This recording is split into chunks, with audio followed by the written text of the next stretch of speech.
On to chapter 4, more series methods. So we're going to cover several more series methods that are important but a little less common than the ones we've already seen. So here are the methods we're going to cover. Let's get started by reading in the score series. So this is the IMDb score column from the movie data set, putting the index or the title in the index. So the ag method is what we're going to cover first. It is somewhat similar to describe. So describe does all of these aggregations at once, but ag allows you to choose your aggregations. So, and in the specific order that you want. What you do is you pass in a list of strings. So it's kind of interesting. You just pass it in a list of strings here. We want the median, we want the standard deviation, we want the variance, min, we want the number of unique. That is an aggregation. You can do that here. So you give a very specific types of aggregations. So pretty cool. You can just specify which aggregations you want, and it'll output as a series with that aggregation name in the index and then the calculation as the value. All right, so we're going to look at idxmin and idxmax. So we've looked at min and max, right? So that's fine. There's min and max. But let's say we want, okay, what is the movie that has this min and what is the movie that has this max? So the way to do this is idxmin. This is the index of the minimum. Where is that minimum? So that is the movie that has the worst score.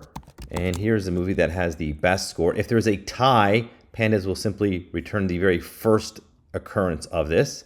Now we can verify this result using some Boolean selection. So we'll say score equals score.min. And that way we'll get a, this is actually a series, a one value series. So we can verify that indeed this is it. And here is max like that. You can now use idxmin and idxmax in the aggregation function, in the ag function.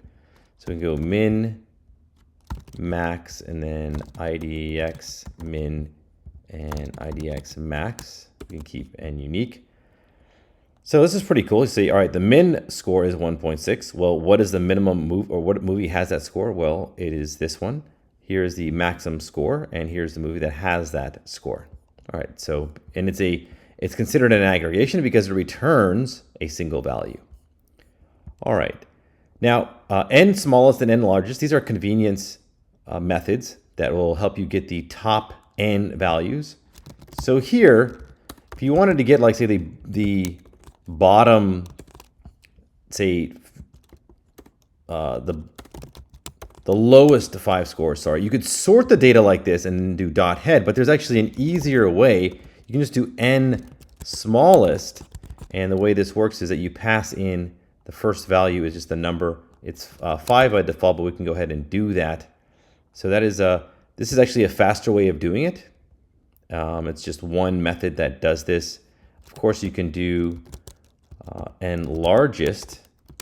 Here we get the top 4 movies, and what you can do, you see this keep parameter. By default, it'll keep the very first one that it appears, but you can actually use, we can set keep equals all in order to keep the top 4 plus ties. So here we have 2 movies that are tied at 9.1, so it'll keep all of them that appear there. So I really like nlargest and nsmallest. It's just a fast way to get those the top or bottom without having to go resort to sort values and then either head, dot head, or dot tail.